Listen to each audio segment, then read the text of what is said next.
আমরা সেম ভাবে আমাদের ফেসবুক থেকে আমাদের অ্যাড ম্যানেজার অ্যাকাউন্টে যাব।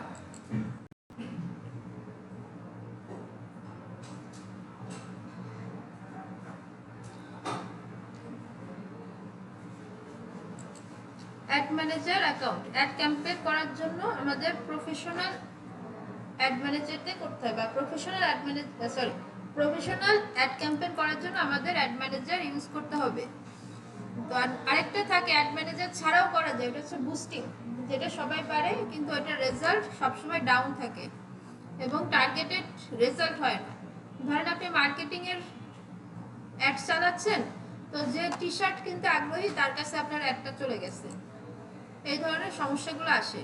এই জন্য আমরা প্রফেশনাল অ্যাড ক্যাম্পেইন মেক করতে শিখব।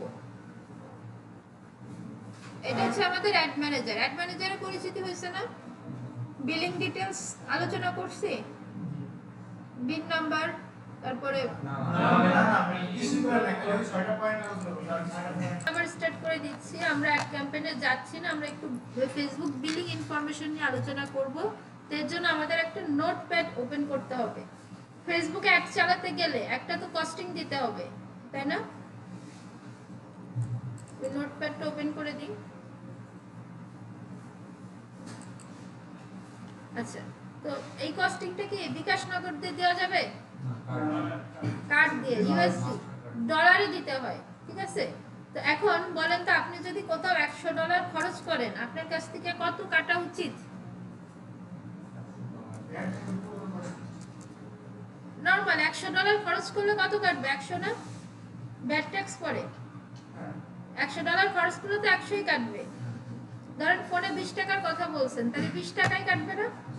হ্যাঁ, কিন্তু আমাদের ফেসবুকে যেটা হয়, $100 খরচ করলে $115 কাটে। হ্যাঁ, এখানে হচ্ছে 15% ভ্যাট আছে।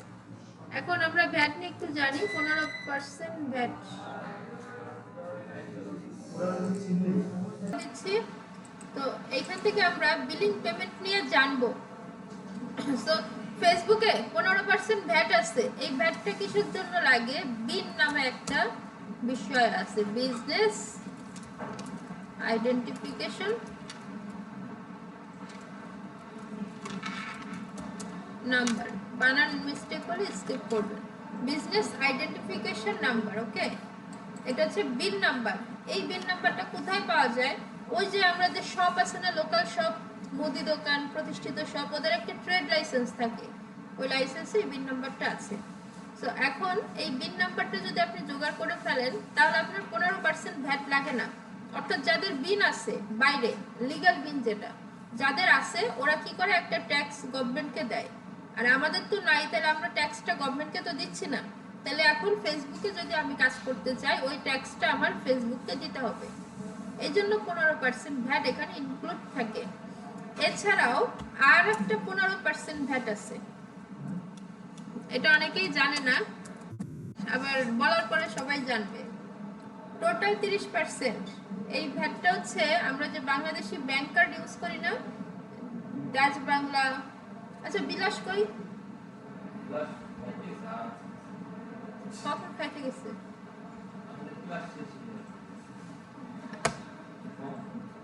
আচ্ছা, 15% মানে কি বাসায় গেছে? ও আচ্ছা, 15% ভ্যাট। এটা হচ্ছে বাংলাদেশ ব্যাংক কার্ড যেগুলো ইউজ করি না, যেমন হচ্ছে Dutch Bangla, IFIC, city bank, Islami global, UCB, start bank limited, EBL যেটা, এই ধরনের ব্যাংক কার্ড ইউজ করে আমরা যখন অ্যাড চালাই, বাংলাদেশ ব্যাংকের নিয়ম অনুযায়ী, বাংলাদেশ ব্যাংক, ঠিক আছে, বাংলাদেশ ব্যাংকের নিয়ম অনুযায়ী আপনি যদি ডলার খরচ করেন, তাহলে পার ট্রানজেকশনে আপনার কাছ থেকে একটা ছোট্ট অ্যামাউন্ট কেটে নেবে। তো সেটা হচ্ছে $100 15% ভ্যাট নেবে, পার ট্রানজেকশনে 15% ভ্যাট। ক্লিয়ার? তো এই জন্য এইখানেও 15% ভ্যাট আছে। এটা অনেকেই বুঝে না, জানে না, বুঝতে পারে না। তো এই হচ্ছে বিষয়। তো এখন এই নিচেরটা কিন্তু আমাদের হাতে নাই।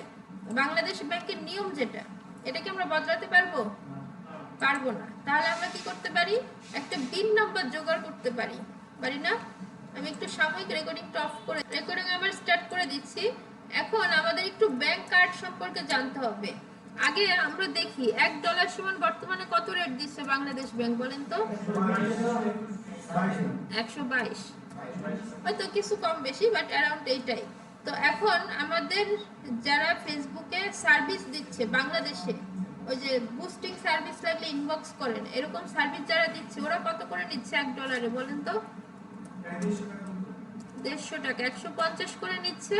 আবার কেউ কেউ 155 নিয়ে থাকতেছে। এখন এই রেট চলতেছে, এর আগে 140 করে চলতো। তো সবাই এই রেটটা নিচ্ছে এখন তাদের ক্লায়েন্ট অডিয়েন্সের কাছ থেকে।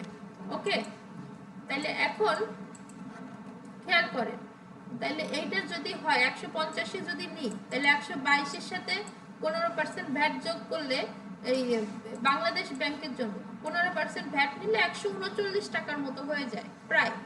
তাহলে আমাদের 12 টাকা 10 টাকার মতো বাঁচতেছে, তাই না? তাহলে 10 গুণ 10, যদি আপনি $10 অ্যাড চালান তাহলে হচ্ছে 100 টাকা আপনার সেভিংস থাকতেছে। এখন অনেক কম না?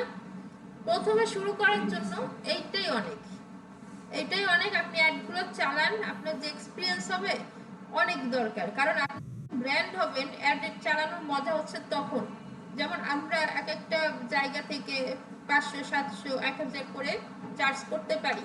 তাহলে এরকম মাসে যদি 10টা চালাই তাহলে 10,000 টাকা আমার অ্যাডের থেকে চলে আসতেছে। কিন্তু আমার সময় যাচ্ছে কত? 20 থেকে 25 মিনিট একটা অ্যাড মেক করতে, বেশি সময় লাগে না। ওকে, সো এটা হচ্ছে ট্রিক্স। সো প্রথম দিকে এরকম ছোট অ্যামাউন্টে কাজ করতে হবে। আর এছাড়াও 150 টাকা রেট নেওয়ার পরও আপনি যদি তাকে আরো কনভিন্স করতে পারেন, তাকে একটা লোগো, কভার, একটা ব্যানার ডিজাইন করে দিতে পারেন, অথবা আপনি যে ভালো সার্ভিস দিচ্ছেন, ভালোভাবে অ্যাড চালাবেন, ওইটা যদি তাকে বোঝাইতে পারেন, তাহলে আপনি 300-400 টাকা এক্সট্রা চার্জ করতে পারেন। এটা হচ্ছে অ্যাড থেকে ইনকামের সূত্র, এইভাবে আর্নিং করা হয়। ক্লিয়ার?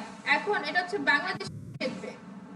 ইন্টারন্যাশনাল ক্ষেত্রে কি হয়, ফেসবুক মার্কেটিং এর তো আরো ক্লাস আছে, সামনে আছে না? সো দেখা যায় যে ওরা এসে বলে আমাকে $100 অ্যাড চালাই দাও, তার বদলে তুমি $15, $20, $10 নাও। তাহলে সেক্ষেত্রে আমাদের 1000, 1500, 1700 টাকা থাকবে। ইন্টারন্যাশনাল আবার চার্জ বেশি বিগিনার অবস্থাতেও। ক্লিয়ার? তাহলে অ্যাডের যে কস্টিংটা কিভাবে আসে, কিভাবে কাটে, বোঝা যাচ্ছে?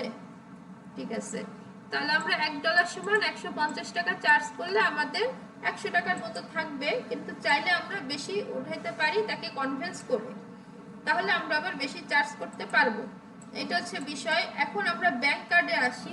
আমরা মূলত কয় রকমের ব্যাংক কার্ড চিনি দেখি তো? আমরা একটা চিনি ডেবিট, ক্রেডিট,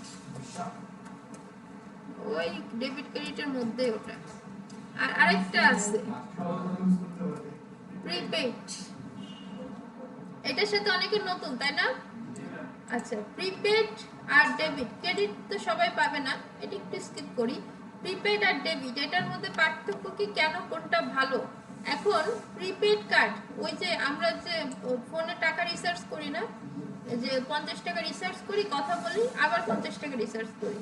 তো প্রিপেডে এরকম যে বাংলাদেশে একটা ফ্রিল্যান্সার অ্যাকাউন্ট ছিল, সব ব্যাংকে খোলা যায়, কিন্তু ওইটা খুলতে বিশেষ রিকোয়ারমেন্টস, কঠিন কঠিন শর্ত থাকে।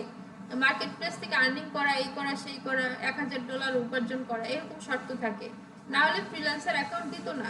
কিন্তু আবার সবাই তো ফ্রিল্যান্সার না, কিছু কিছু আমজনতা থাকে না, যে বিজনেস করে, আলিবাবা থেকে প্রোডাক্ট আনে, চায়না থেকে প্রোডাক্ট আনে। তো ওরা হচ্ছে এই কার্ডটা ইউজ করতে পারে। সেক্ষেত্রে কি, একটা পাসপোর্ট দিয়ে এন্ডোর্স করে এই কার্ডটা ইউজ করা যাবে। সেক্ষেত্রে সে $100 লোড করে নিবে, $100 ফুরাবে, আবার লোড করবে, আবার ফুরাবে, আবার লোড করবে। এটা হচ্ছে নিয়ম, ঠিক আছে? আর প্রিপেড কার্ডে মূলত সব ব্যাংকে কোনো বিশেষ চার্জ কাটে না। যেমন ডাচ বাংলায় 575 এককালীন দিয়ে রাখলে ওইটা আর কোনো চার্জ নাই। আবার ধরেন সিটি ব্যাংকে ওয়ান টাইম 600-700 টাকা দিয়ে নিলে এরপরে শুধু SMS ফিটা দিতে হয় 230 টাকা করে, এছাড়া কোনো চার্জ নাই। অন্যদিকে ডেবিটে কি, ডেবিটে বাৎসরিক 800 থেকে 1200 টাকা চার্জ আছে ব্যাংক ভেদে। Clear? Bank to bank vary করবে, কিন্তু তারপরও 600 থেকে 1100-1200 টাকা পর্যন্ত আপনার বাৎসরিক একটা চার্জ আছে ডেবিটের বেলায়। সো এই জন্য আমরা যারা বিগিনার, যারা শুধু ফেসবুক অ্যাডস, গুগল অ্যাডস চালানোর জন্য কার্ড নিব, তারা অবশ্যই প্রিপেড কার্ডটাকে চয়েস করার চেষ্টা করব। তাতে আমরা স্টুডেন্ট, আমরা এখন হাত শূন্য, হ্যাঁ, তো আমাদের জন্য এটা বেশি ভালো হবে। আর যদি ফ্যামিলি থাকে, ব্যাকগ্রাউন্ড ওকে, ফ্যামিলি যদি সাপোর্ট করে বা আপনার ইনকাম থাকে, তাহলে আপনি ডেবিট নিতে পারেন। ডেবিট নিলে যে খারাপ এমনটা না, ডেবিটেও কিছু অফার থাকে, যেমন অনলাইন ফুড পান্ডা দ্বারা আছে, এরকম শপিং টপিং করলে ডেবিটে ভালো অফার থাকে। প্রিপেডে আবার এটা তো থাকবে না, বুঝছেন? এখন আপনি যেটাই নেন, আপনি যদি ডুয়েল কারেন্সি ইউজ করেন, আমরা মূলত একটা ব্যাংক অ্যাকাউন্ট খুলে একটা এটিএম কার্ড দেয় না, ওটা দিয়ে শুধু টাকা লেনদেন করি না। এখন ডুয়েল কারেন্সি যেটা, আপনার যদি ইউএসডি, এগুলো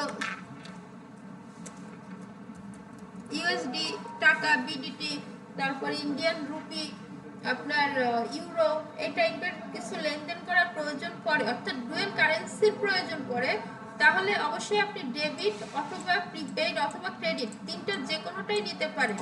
কিন্তু শর্ত একটাই, আপনার একটা ভ্যালিড পাসপোর্ট থাকতে হবে। ভ্যালিড পাসপোর্ট কি? এটা হচ্ছে ওই অনেক পাসপোর্টের মেয়াদ উত্তীর্ণ হয়ে যায় না, ওগুলোতে হবে না।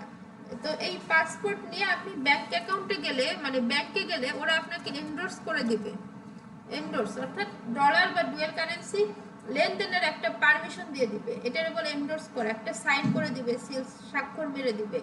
তাহলে আপনার এন্ডোর্স হয়ে গেলে আপনি এই তিনটা কার্ডের যে কোনোটা ইউজ করতে পারবেন। অর্থাৎ মেন শর্ত, আপনি যদি প্রিপেড নিতে চান, আপনার অবশ্যই একটা ভ্যালিড পাসপোর্ট থাকতে হবে। এখন আপনার নামে যদি না থাকে, আপনার প্যারেন্টসের থাকে, আপনার প্যারেন্টসের নামে অ্যাকাউন্ট, ব্যাংক অ্যাকাউন্ট ওপেন করে নিতে হবে। এক্ষেত্রে আপনারা হ্যাসেল মনে করতে পারেন, কিন্তু না, বন্ধু বান্ধবের নামেও নেওয়া যায়। প্রিপেডটা কি, যে সে রিসার্চ করবে, সে খরচ করবে। আপনি যদি আরেকজনকে দিয়ে দেন, পরিচিতর মধ্যে অবশ্যই দিতে হবে, ব্যাংকের বিষয় যেহেতু, তাহলে কিন্তু আপনার কোনো কস্ট কাটতেছে না, সে তার মতো খরচ করবে, সে তার মতো রিসার্চ করবে, ঠিক আছে? সো সেম ভাবে আপনি যার থেকে নেবেন, তাকে এটা বোঝাই নিতে পারেন, আমরা লাইভ অ্যাডগুলো চালাতে পারবো। তো এইটা ছিল ওভারঅল একটা ব্যাংক অ্যাকাউন্টের ডিটেলস। এগুলো কিন্তু সব কোর্সে এইভাবে এত ডিটেলসে দেখায় না। সো এখন কথা হচ্ছে কোথা থেকে নেবেন। ইনকামের জন্য বা ইন্টারন্যাশনালের জন্য ইবিএল, ইস্টার্ন ব্যাংক লিমিটেড, এটা সবসময় ফেমাস এবং তার ফেমাসিটি ধরে রাখছে। ডাচ বাংলা থেকে ভালো চার্জ না, কিন্তু এই মুহূর্তে ডাচ বাংলা থেকে ফেসবুক বা গুগল অ্যাডসে পেমেন্ট করা যাচ্ছে না, নভেম্বর 2024 থেকে। তারপরে আমি সিটি ব্যাংকে আসি, সিটি ব্যাংক মোটামুটি স্টেবল আছে। গ্লোবাল ইসলামী, আরো অনেকে অনেক নাম বলছে। তো আপনাদের ইস্টার্ন ব্যাংক হচ্ছে র্যাঙ্কে সব থেকে ভালো, আর চাইলে সিটি ব্যাংকেও যেতে পারেন, ডেবিটও নিতে পারেন, প্রিপেডও নিতে পারেন, বাট আমার দরকার ছিল দুইটা বোঝাই দিও, তাই বোঝাই দিছি। ওকে, ইউসিবিও ভালো, রাইট, ইউসিবিও নেওয়া যায়।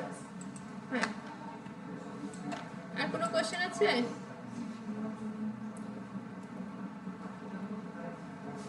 থাকার কথা না।